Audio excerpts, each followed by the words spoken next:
या सावकाश आहे बाबा या. आई आई अगं तुझा इंटरव्ह्यू आहे का? माझा इंटरव्ह्यू आहे ना. कुठे आत चालीस? पुढे चल. या इथे या. इकडे या जरा बाबा या इथे या. या अगदीच दाराजवळ नको इकडे. ऐक रे मी काय म्हणते नोकरी मिळाली पाहिजे बरं का आपल्याला. आपल्या बाबाचा दमा आहे हो दमा. आणि आई हे खोटं करतायत आई. अरे कळतंय हे खोटं. थांब जरा खरं वाटेल असं करा हो. थांबा थांबा थांबा थांबा थांबा थांबा. काही जमत नाही या माणसाला काही जमत नाही. सगळ्यांची मेली अतिशयोक्ती. वा वा वा काय बघा हो. तुम्ही काय करा फक्त तोंड हलवा मी आवाज काढते. हा चला चला. काय चाललंय अगं हे? अरे नोकरी मिळाली पाहिजे लक्षात घे. ही नोकरी मिळाली पाहिजे. काही नाही तर आपल्या बापाला दमा हे सर्टिफिकेट त्यांच्या पुढ्यात मांड आणि नोकरी कापू. MBA केलंय मी. MBAचं सर्टिफिकेट आहे माझ्याकडे. बाबांच्या अस्तमाचं सर्टिफिकेट कशाला दाखवायचं? कसं आहे स्वतःच्या मेहनतीने जॉब मिळवायचा दम अंगात नसेल ना तर बापाचा दम पुढं करावं. किती खोटं कराल ओ बाबा. बास झालं. मी जाऊ का आता इंटरव्ह्यूला? पाया पड आधी पाया पड. हो आशीर्वाद द्या. आशीर्वाद द्या बाबा. कमी खोटं करा जरा. हा चला या बसा तुम्ही सोफ्यावर बसा. वेरी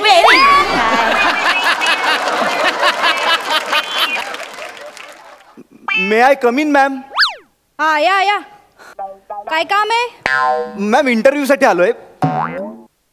झाला का मग? अहो मॅम तुमच्याकडे आलोय इंटरव्ह्यू साठी सेल्स एक्झिक्युटिव्ह म्हणून. माझ्याकडे आला ना माहिती. गंमत केली. बसा. थँक्यू. शिक्षण फिक्शन काय? शिक्षण झालंय आता नॉन फिक्शन करतोय. हे माझी फाईल मॅम. माझी फाईल. बाया इथं एवढ्या फायली दिसणार का तुला? आणखीन एक फाईल टाकली. थोबड दिलाय ना? सांग की मॅम मी फर्स्ट क्लास आहे MBA in sales and research management. कशाला ग बाई एवढं लांब लचक शिकता? म्हणजे शिग बाई 10वी पासची अट आहे. येतं का? मॅम हो MBA 10वी पेक्षा जास्तच आहे ते. तेच ते जास्त शिकूनच मग पुढे आमच्या डोक्याला ताप होतो. एक काम कर तुला नाही जमायचंय जा. नाही मॅडम ऐका ना प्लीज असं करू नका. मला एक संधी द्या ना प्लीज. मला खूप गरज आहे. हे मी करून दाखवीन ना तुम्हाला. एखाद्या 10वी पास पेक्षा ना तुमच्या नक्कीच जास्त कामाला येईन मी मॅडम. कसं काय? मी माझं बुद्धी चातुर्य वापरून काम करीन ना मॅम. हो काय सांगतो? हो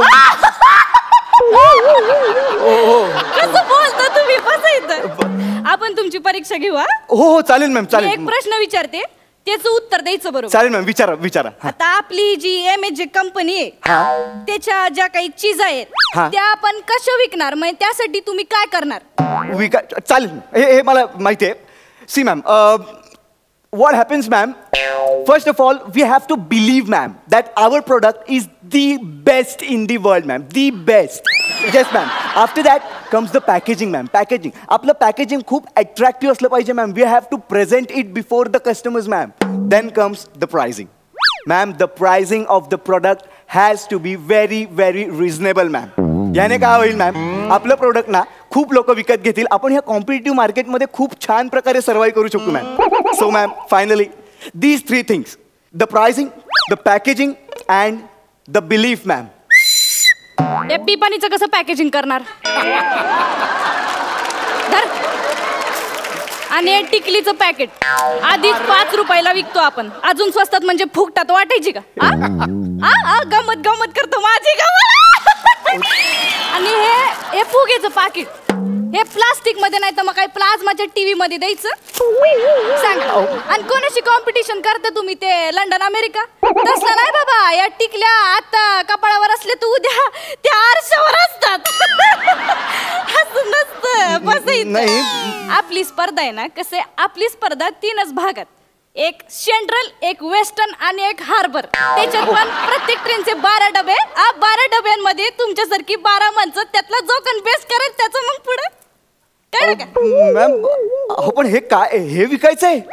हे ट्रेन मध्ये मी हो मॅम हे नाही जमणार मला MBA मी आर यू किडिंग काय मला नाही जमणार सॉरी नाही नाही तुम्हाला म्हणजे वाटत पण नाही असं बघून जा तुम्ही जा हे कसं काय जमेल यार मला हे MBA केलं यार मी मिळाली नोकरी मिळाली का मिळाली नोकरी नाही नाही अगं इथे ना आई सगळं डेंजर आहे खूप हे ना 10वी पास सुद्धा करू शकतो एखाद्या यांचं काम मिळालीच नाही का नोकरी आई आई आई हे खोटं करतायत ग हे कळतंय इकडे इकडे खोटं आहे हे राजा आपण ना खूप गरीब आहोत बरं का आपल्याला ही नोकरी मिळाली पाहिजे तुला जमणार आहे का नोकरी करायला नाही तर मला सांग बरं का मी अजूनही राब राब राबीन कष्ट करीन पण याचा बोलण्यासाठी गोळ्या वगैरे आणि मी कष्ट करीन तुला जमणार असेल तर सांग बाबा असं असेल ना तर मी इथलं इथे उडी मारून आत्महत्या थांबा थांबा थांबा बाद झालं उडी मारायला चाललेत मोठे हे किती करताय आती बाद झालं एक तर दुसऱ्यांच्या स्किट मध्ये येऊन सगळे पंचच घेताय बाद झालं जातोय ना मी आलोय ना इंटरव्ह्यू साठी तुमच्या बोलण्यावरून बसा तुम्ही जातोय मी बसा चल नोकरी मिळू दे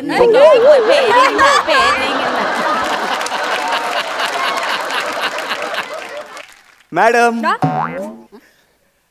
मॅडम अगं बाय आले का परत तुम्ही या मॅडम मी तयार आहे हे काम करायला मला चालेल उतरला वाटतं MBA चा माज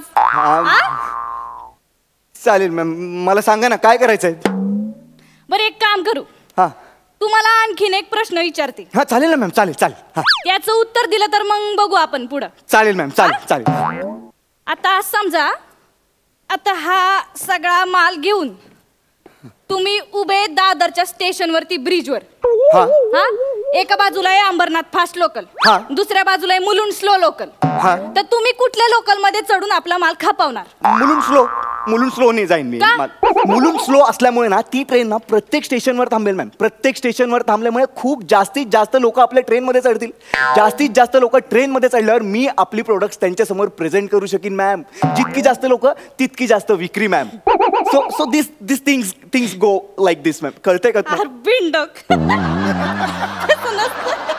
एवढं सोपं असतं का ते आता स्लो लोकल म्हणजे दर 2-2 मिनिटांनी ती थांबणार 100 माणसं चढणार उतरणार उतरायच्या आधी त्यांच्या बॅगा घेणार आता बॅगा घेण्याकडे लक्ष द्यायचं का तुझ्या मालाकडे लक्ष द्यायचं नाही एवढं सोपं नसतं ते नाही बरोबर आहे हे करेक्ट बोलताय तुम्ही उत्तर द्या उत्तर मी अंबरनाथ फास्टने जाईन मॅम फास्ट लोकल मध्ये ना उभं राहायला जागा नसती तू तुझं हे थैला घेऊन जाणार ए नको एका कोणाच्या तरी धक्क्याने ते असं पडणार सगळ्यात टिकल्या अशा डब्याभर आणणार कुठल्या पुरुषाच्या इथं पाठीला लागली गालाला लागली पोटाला लागली घरी बायका ते बघणार त्यांची भांडण होणार घटस्फोट अरे काही संसार तोडायचा आहे काही धंदा करायचा नाही हे बरोबर आहे तुमचं बरोबर आहे हे करेक्ट बोलताय तुम्ही हे पण आम्हाला आमच्या MBA मध्ये शिकवलं ma'am the market place has to be very very असं मी सांगतो हा मॅम हो मग काय मुलुंड स्लोने जातो मॅम मी चालेल मला मुलुंड परत मुलुंड काय अंबरनाथच्या बायकांची काय वाकडे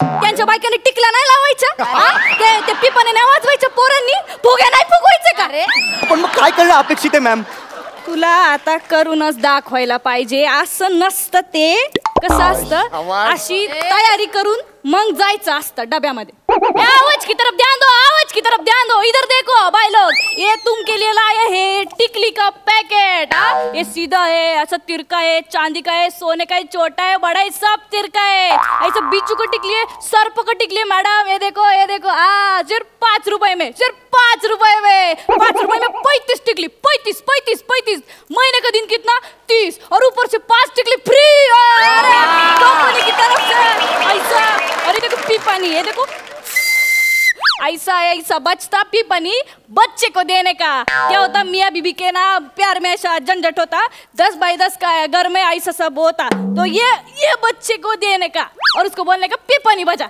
और इधर बच्चा पीपनी बजाएगा उधर प्यार करेगा ऐसा प्यार का पीपनी ये देखो ये ऐसा ये मैं जगह टिकली ये मैं जगह पीपनी ये ऐसा करने का चालेल कराय घ्या आणि जा डब्यात जा चालेल उचला. जा डब्यात जा हा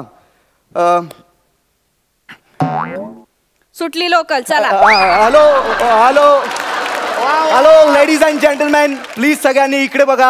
आमच्याकडे आहे MSJ कडनं आलेले काही प्रोडक्ट्स. MSJ चे कंगवे आहेत आमच्याकडे. हे तुम्ही जर विकत घेतले तर तुमचे कधीच केस गळणार. ओ हे काय आहे? बाप का ट्रेन है कितने रे? हाँ अभी ट्रेन है ऐसे होएगा. इतना चर्बी है ना तेरे को तो प्लेन से जाने का. हाँ तेरा बाप का ट्रेन नहीं है इधर. आए बड़ा ऐसा से बीच में सामान रखे ऊपर से बात करते. काले ले बाइंडर तो भाई अंडर है ना. हाँ चल. ओ भाई ओ काय चाललंय? तुमच्या ऑफिस मध्ये होता पण आपण खरंच ट्रेन मध्ये होत का? असंच असतं ना तिकडं. तुम्हाला प्रॅक्टिस नको का? हे नाही शिकवत MBA माहितीये मला. असं थैलं कसं धरणार? साईडला पडणार नाही का तू? शास्त्र असतं ते. अनुभवानी जमतं हळूहळू. उगाच नाही मुंबईच्या डब्यावाल्यांना तिकडं मॅनेजमेंटची लेक्चर द्यायला बोलवत. त्यांच्यासारखं मॅनेजमेंट जगात कुठं नाहीये. सोपं वाटतं तुम्हाला सगळं. हे तुम्हाला शिकवलं नाही का कसं पकडायचं?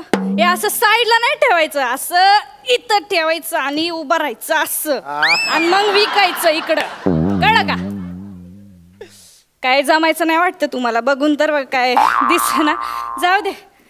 हे 10वी पासवाल्यांचं काम आहे. जा तुम्ही. नाही नाही मॅम ऐका ना, मला ना तुम्ही हे सगळं जे सांगितलं ना ते खरंच पटलंय. अहो हे MBAच्या थिअरी लेक्चर्समध्ये आम्हाला नाही शिकायला मिळत तितकं तुम्ही हे मला प्रॅक्टिकली करून दाखवून शिकवलंय मॅम.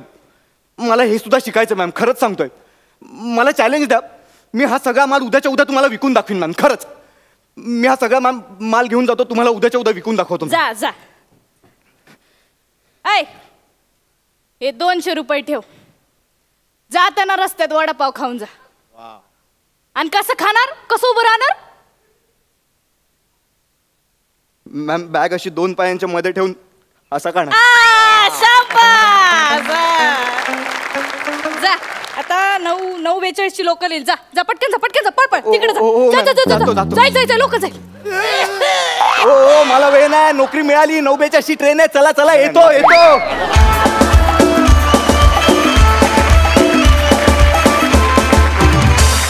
वा वा लय भारी. बघा सरपंचांचं काय म्हणणं आहे. अलकाताई? सर्वात आधी समीर आणि विशाखाचा तडका सॉलिड होता. खासी का तडका. खूप मजा आली. आणि दोघांचं टायमिंग होतं खोकल्याचं आणि तिने आवाज काढण्याचं. अप्रतिम. आणि प्रियदर्शनी आजचं तुझं बेरिंग हेल काढणं अप्रतिम. म्हणजे असं वाटत होतं खरंच कधी ट्रेनमध्ये आपण जेव्हा प्रवास करत होतो आणि ते खरंच फेरीवाले यायचे या स्टाईलने विकणं वगैरे आणि त्याला शिकवणं, त्याचं मार्केटिंग करणं अप्रतिम होतं. मजा आली खरंच. फुल एंटरटेनमेंट.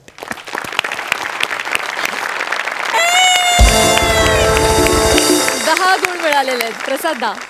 छान होती कॉन्सेप्ट. सादरीकरणही खूप छान होतं. कॅरेक्टर चांगलं पकडलं होतंस तू प्रियदर्शिनी. तेजस तुझी पण एनर्जी खूप छान होती. अजून थोडी फन असती तर जरा अजून मजा आली असती. विशेष करून कसं आहे की ज्या माणसांबरोबर तुम्हाला कामं करण्याची संधी मिळते त्या माणसांकडनं आपण सतत काहीतरी ओरबाडत राहिलं पाहिजे. शिकत हा शब्द पण छोटा वाटतो मला. एक लक्षात घ्या की मेन जेवणाची थाळी तुम्ही दोघं आहात. त्यात ते लोणच्यासारखे आहेत आणि लोणच्यानी भूक नाही भागली पाहिजे. मेन जेवणाने भूक भागली पाहिजे. All the best.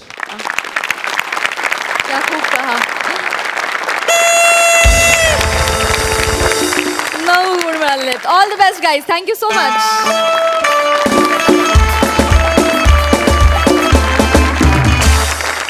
विचारा सरपंचांना की त्यांना आजचा हा कॉमेडीचा मुकाबला कसा वाटला. अलकाताई? सगळी स्किट सुंदर होती. इवन आज विपुल आणि ह्याचं कुलदीपचं पण स्किट होतं की प्रसादच्या जोडीने फुल टाईमपास होता. हे एवढी एंटरटेनमेंट आणि प्रत्येकात आता ती प्रगती होत चालली. आठवड्यागणिक म्हणजे असं वाढत चाललं की असं वाटायला लागलं आता एलिमिनेशन नको, हे आहे तसं सुरू राहू दे असं वाटतं खरं तर. आणि प्राजक्ता मी खरं तर आता महाराष्ट्रात आपलं शूट असलं तरी काहीतरी कार्यक्रमानिमित्त जाते, शूटनिमित्त जाते.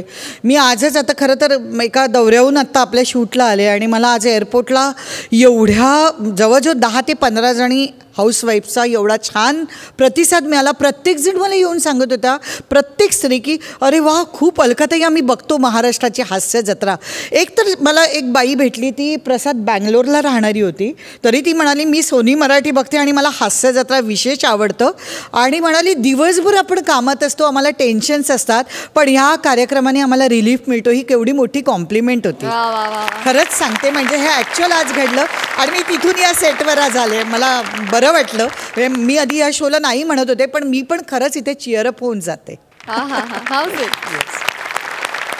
मला एक किस्सा सांगायचा आहे. एका व्यक्तीचा मला फोन आला एक काही दिवसांपूर्वी. मला त्यांचं नाव नाही सांगायचं, त्याचं कारण तुम्हाला नक्कीच कळेल. आणि मला काय रिॲक्ट व्हावं ते कळेच ना.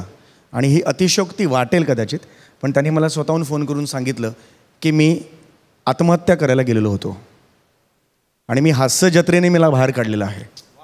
मी हास्य जत्रेचे एपिसोड्स बघितले आणि मी काही क्षण का होईना मी माझी दुःख सगळी विसरलो. आणि ही फॅक्ट आहे, याच्यात काहीही मी अतिशयोक्ती किंवा आपलं काही मोठं करायचं असं नाही आहे. तर मी त्यांना सांगितलं की तुम्ही प्लीज काळजी घ्या तुमची आणि हे असे विचार आणू नका. नाही, याच्यापुढे येणारच नाहीत म्हणे, कारण तुम्ही 10-20 मिनटं जी काही आम्हाला सगळं विसरायला लावता. मला असं वाटलं की मी 10-20 मिनटं जर विसरत असेल तर मी ती ड्युरेशन एक्सटेंड का नाही करू शकत. मी एक तास जर मी विसरत असेल तुमचे 6-3 स्किट्स बघताना, तर मी असंच अजून का नाही करू शकत. मग मी तुमचं अजून बघतो, मी तशी माझी दुःख विसरतो. तर माझ्या मते आपण जे काही काम करतो आहे, जे काही निष्ठेने काम करतो आहे, एकत्र येऊन काम करतो आहे, ते लोकांपर्यंत परफेक्ट पोहोचतं आहे. आणि ह्याचा एक वेगळा आनंद आहे की आपण ह्या लेवलला सुद्धा आपण लोक आपल्याला घेत आहेत सिरियसली. तर त्यामुळे ही फार मोठी गोष्ट आहे. आणि ह्याच सगळ्या टीमचा, इट इज अ टीमवर्क. प्रत्येक माणसाचं म्हणजे बॅकस्टेजपासून ते क्रिएटिव्ह टीमपासून ते आपल्या सगळ्या लोकांचा त्यात हात आहे. तर सगळ्यांसाठी एकदा जोरदार आपण टाळ्या वाजवू.